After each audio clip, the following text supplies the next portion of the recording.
Hi everyone.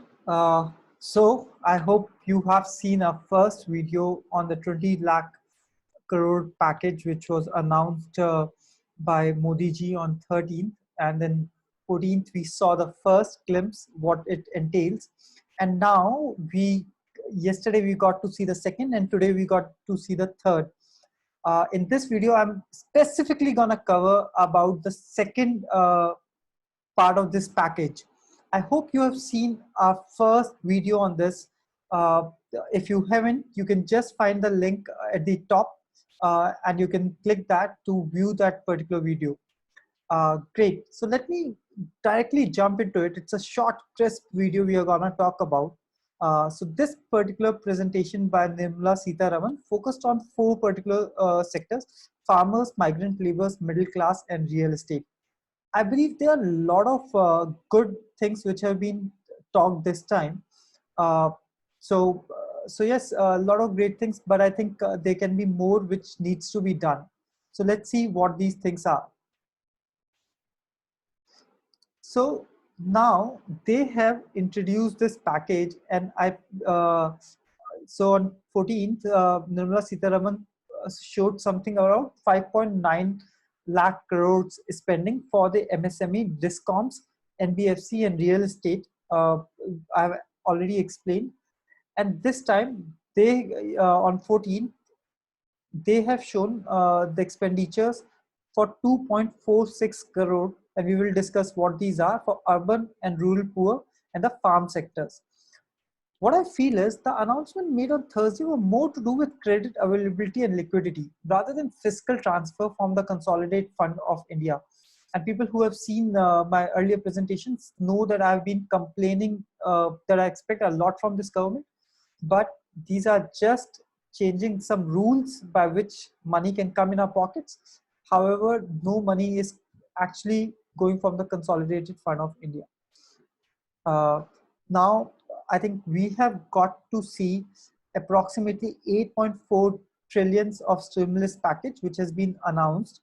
Only 1.9 is left, and I think today they have announced that as well. I would be researching that today evening and tomorrow morning so that I can release that video somewhere by tomorrow afternoon.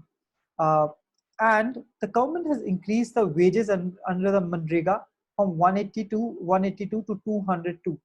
Uh, these are very interesting facts which is coming, that they are saying there's a huge employment rise in Manrega.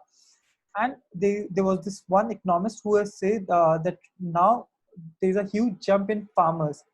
But in my opinion, that's not a great thing, because in the past 5 years, the income of farmers has been falling down drastically. So if our people have moved back and has joined farming in the month of March, April, and May, so what it's going to do is it's going to put too much pressure on the farmers. And think about it: you go back home, your father is running a farm, there's nothing else you see, so you just end up at your farm.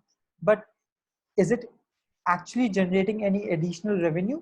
Maybe a little bit, but not to an extent what this person was able to earn in Delhi and or any other metro cities and was able to send. So I think it's a very misnomer if we say that our farmers numbers have increased drastically and it's a good step. I don't think so.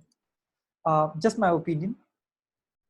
I also want to say over here that the lot of articles which I've prepared today is from Mint, Economic Times, uh, FinShots, and some other publications which I read to really put through this.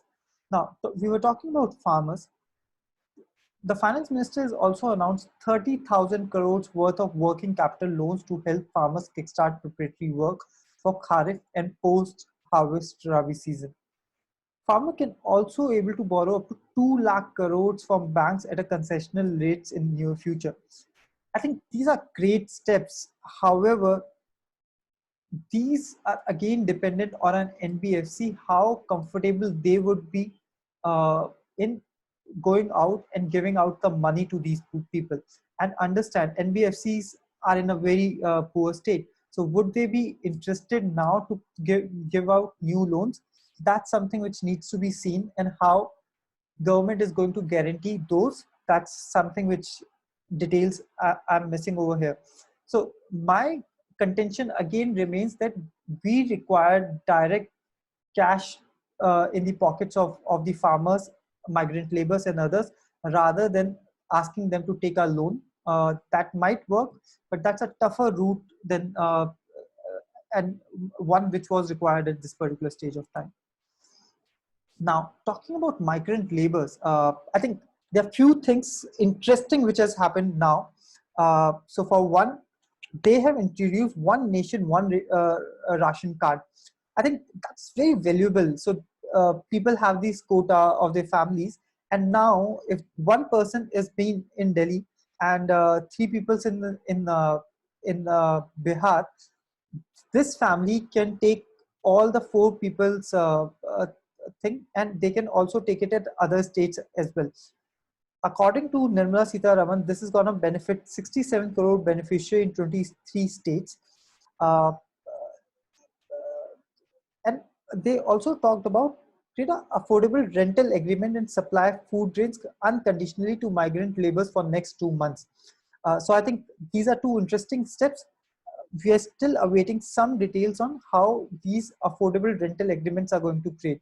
I think one thing they could do is they can tie up with some of the real estate companies, and if that happens, it can actually act as a quite a good boon for the sector, because there are a lot of empty flats which are lying on the outskirts of Delhi and all the other metropolitan cities, and real estate is definitely going through a big downturn right now. Another very interesting facility which they have released now is a 5,000 crore special credit facility for street vendors, which is expected to benefit 50 lakh crores. But then I checked some data and I realized there are only 13 lakh people who are registered as vendors in our whole book. So why we are putting 50 lakh crore people over here, and why 5,000 crores? Because what they have done is 10,000 multiplied by 50 lakh people equals to 5,000 crores. But we don't have this numbers of the people who are registered with us. So how our government is trying to do that would be something which we need to understand at a later stage.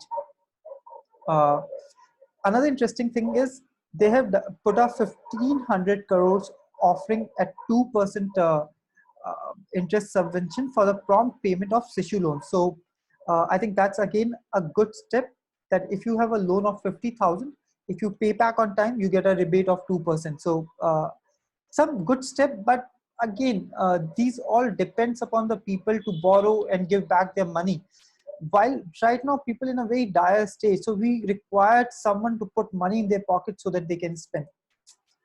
Uh, Very interesting thing this which they have brought is they have extended the PMY credit linked subsidy scheme uh, by one more year, that is March 2021. So if you fall into a bracket of 6 lakhs to 18 lakh of income, this can actually affect you. So if you are planning to buy a house of MIG 1, you can get a 4% subsidy till 9 lakhs. And if you are planning to buy a MIG 2, then you can get a 3% subsidy up to 12 lakhs. And it doesn't mean that you can't take a loan higher than 12 lakhs, but you can get subsidy only till 12 lakhs. So for example, I as a person would like to take a loan of 40 lakhs. So I can take that. However, I will get subsidy only on 12 lakhs.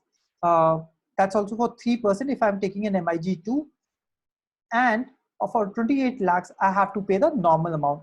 I hope it's clear, but it's an interesting thing. And if you were thinking of buying a house, I think it's a good scheme to take benefit from.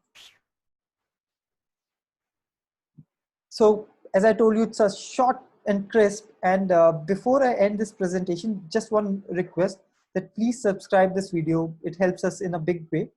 The actual outgo of the government during the second installment also looks somewhere around 5,000 crore.